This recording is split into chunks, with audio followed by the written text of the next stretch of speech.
Bom, hoje nós vamos falar então do grupo C, que é o terceiro grupo do transtorno de personalidade segundo o DSM-5. Bora? Esse grupo C é marcado por duas características principais. São pessoas ansiosas e temerosas. E aqui nós temos 3 transtornos de personalidade, que é o evitativa, o dependente e o obsessivo-compulsivo. O transtorno de personalidade obsessivo-compulsivo, que é diferente do transtorno obsessivo-compulsivo, mas eu chego lá já já. Vamos aqui primeiro na evitativa. Na evitativa, a pessoa tem muita vontade de se relacionar com outras pessoas, de fazer parcerias nos trabalhos e tal, mas é uma pessoa que não se sente capaz para isso. E ela tem certeza de que ela vai ser rejeitada pelas pessoas próximas a ela. Então são pessoas que falam assim, eu sou inadequado, eu não sou digno de amor, quando descobrirem realmente quem eu sou, vão me abandonar. Então são pessoas que não se veem socialmente adaptadas, né? E muito menos atrativas. Então elas ficam sozinhas por medo de serem rejeitadas. E isso aparece então na forma como ela lida com o mundo, né? Quem conhecê-la de verdade vai acabar rejeitando. Então é esse medo que é o cerne aqui do transtorno evitativo, de personalidade evitativa. O transtorno de personalidade dependente é mais comum em mulheres. Os transtornos, de uma maneira geral, como a gente falou lá no primeiro vídeo, aparecem na fase da vida adulta, né? Na adolescência pode já ter algum traço ou outro, mas a gente não faz diagnóstico de transtorno de personalidade na adolescência, é importante também lembrar isso, e, bom, é feito então no começo da vida adulta. Esse transtorno de personalidade dependente, ele é mais comum em mulheres. E aí ele diz do quê? Da dependência. A vida da pessoa é responsabilidade de um terceiro, ela não chama para si a responsabilidade da própria vida. Então também é uma pessoa que tem muito medo de ser abandonada.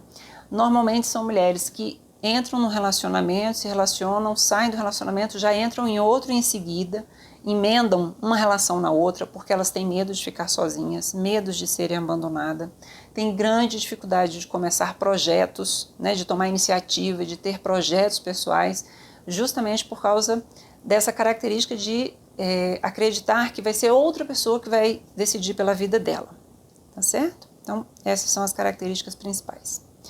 E o transtorno de personalidade obsessivo-compulsivo é diferente do transtorno obsessivo-compulsivo, porque no transtorno obsessivo-compulsivo, a pessoa percebe que tem algo que está em desalinho, está em desacordo, né? Então, todas as vezes que passa o avião eu tenho que lavar a mão 5 vezes, a pessoa percebe que tem alguma coisa diferente. Para sair de casa eu tenho que abrir e fechar a janela 30 vezes. Então a pessoa sabe que tem algo que está inadequado, que está errado.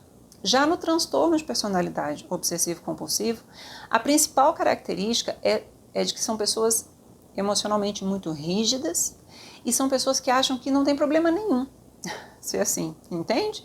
Então são pessoas, por exemplo, preocupadas excessivamente com horário, com regras, com organização, a ponto da pessoa não aproveitar a diversão, o evento que ela está envolvida, enfim, a viagem, né? Por estar tão preocupada em organizar, em chegar no horário, em fazer o que é certo. São pessoas rígidas com relação à parte moral, tem assim uma rigidez moral muito forte, não no sentido de ser uma pessoa correta, mas de ser uma pessoa exageradamente rígida.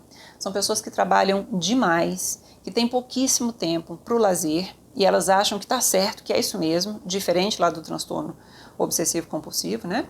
Aqui no transtorno de personalidade, a pessoa acha que está certo ser assim, que os outros é que estão errados porque não são assim. Tem muita dificuldade de trabalhar em equipe porque são muito perfeccionistas e ninguém faz do jeito que essa pessoa faz, né? Então, o jeito certo de fazer é só o jeito que ela faz. Então, ela tem dificuldade de delegar as coisas, ela tem dificuldade de trabalhar em equipe e não percebe tudo isso como algo que faz mal para ela. Ela acha que é normal, a vida é assim mesmo.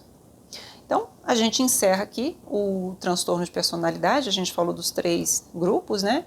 E mais uma vez reforço que assim, olha, eu fiz os vídeos com a intenção de trazer informação, mas quem faz o diagnóstico é o psicólogo ou o médico psiquiatra. A intenção não é que você ande por aí fazendo diagnóstico, muito menos o autodiagnóstico, né?